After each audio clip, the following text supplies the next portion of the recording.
मेरी तरफ से आपको और आपके परिवार को होली की बहुत बहुत शुभकामनाएं।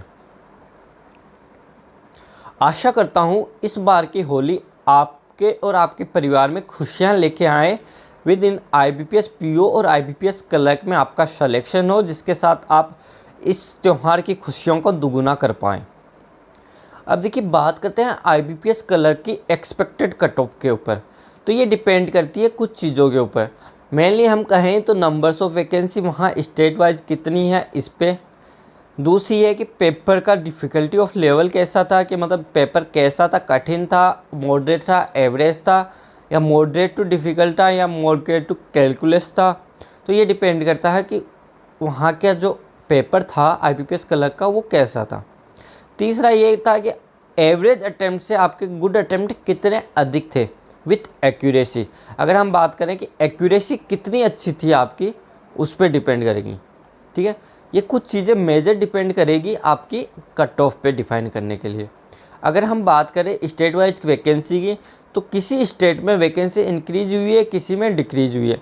ये तो आपको पता होगा कि पहले वैकेंसी काफ़ी कम थी, लेकिन RTI के बाद में जब बैंकों ने अपनी वैकेंसियां बताना शुरू की तो वैकेंसी कहीं जगह पे काफ़ी इंक्रीज हुई है। जैसे बात करते हैं वेस्ट बंगाल की, तो इस समय सबसे ज़्यादा वैकेंसी वेस्ट बंगाल में है। और सबसे पहले जब इसका नोटिफिकेशन आया था उस समय पे महाराष्ट्र में ये वैकेंसियाँ सबसे अधिक थी। तो मेनली चीज़ें जो डिपेंड करेगी वो नंबर्स ऑफ वैकेंसी पे डिपेंड करेगी। फिर दूसरी जो तथ्य है वो है आपके कट ऑफ का। वो डिपेंड करेगा आपके नंबर्स ऑफ गुड अटेम्प्ट पे जो एक्यूरेसी के साथ हो, और एवरेज बंदों ने क्या अटेम्प्ट किए हैं। देखिए, नंबर्स ऑफ वैकेंसी के अनुसार बच्चे तो एक सीट पे 10 बच्चे उन्होंने लिए हैं। तो अब 10 बच्चों में ये मान के चलिए कि 5 बच्चे तो एवरेज हैं, 2 बच्चे उससे अधिक करेंगे और 3 बच्चे उनसे लो करेंगे। तो अब वो एवरेज बच्चे हैं, वो उनका रेशियो रहता है 50-50%, यानी कि वो अंदर आ भी सकते हैं उस कट ऑफ में या बाहर निकल सकते हैं। और जो 2 बच्चे हैं वो अंदर आ जाएंगे और 3 बच्चे हैं वो बाहर एक तरीके से रह जाएंगे। तो जो एवरेज बंदे अटेम्प्ट कर रहे हैं वो अटेम्प्ट आपके अच्छी तरीके से हुए हैं या नहीं हुए, और उसमें आपकी एक्यूरेसी 90% प्लस है या नहीं।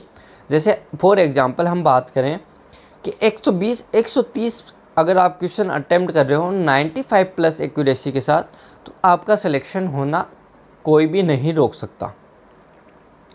और अगर मेरी तरफ से बात की जाए तो जो एक्सपेक्टेड कट ऑफ अगर मैं मानूँ तो 90 to 100 के बीच में मानूँगा। क्यों? इसका रीज़न ये है कि अलग अलग डिपेंड जो स्टेट है वहाँ पे वैकेंसी इंक्रीज और डिक्रीज हो रही है। अभी तक किसी को भी एक्यूरेट नहीं मालूम कि गुड अटेम्प्ट कितने हैं। तीसरी चीज़ ये कि आपको ये भी नहीं मालूम कि आपकी एक्यूरेसी कितनी है, क्योंकि अपन करके आते हैं। जैसे मेरी ही बात ले लूँ, मैं IBPS PO RRB PO का एग्ज़ाम देने गया था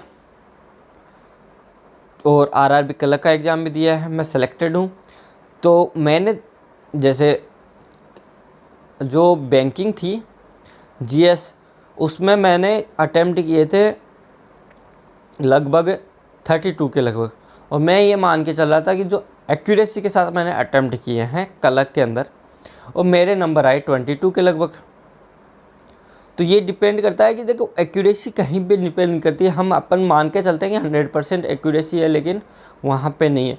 और ऐसे ही RRB PO की बात मान लीजिए, मैं मान रहा था अपने 28-29 हिंदी के अंदर, और मेरा जो स्कोर था वो रहा था 13 और 14 के लगभग। तो यहाँ पे खुद डिपेंड करता है कि देखिए कि कितनी कट ऑफ है, आप कितना मान के चलते हो, और कहाँ पे गलतियाँ होती हैं हमें कुछ भी मालूम नहीं चलता।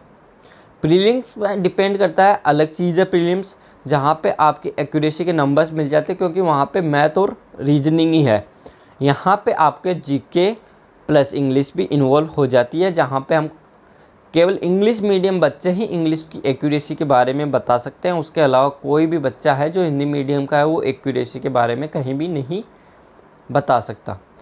मेनली तो 3 चीज़ें डिपेंड करेगी इन्हीं पे, और आप प्रिडिक्शन मान के चलें यही प्रिडिक्शन रहेगी।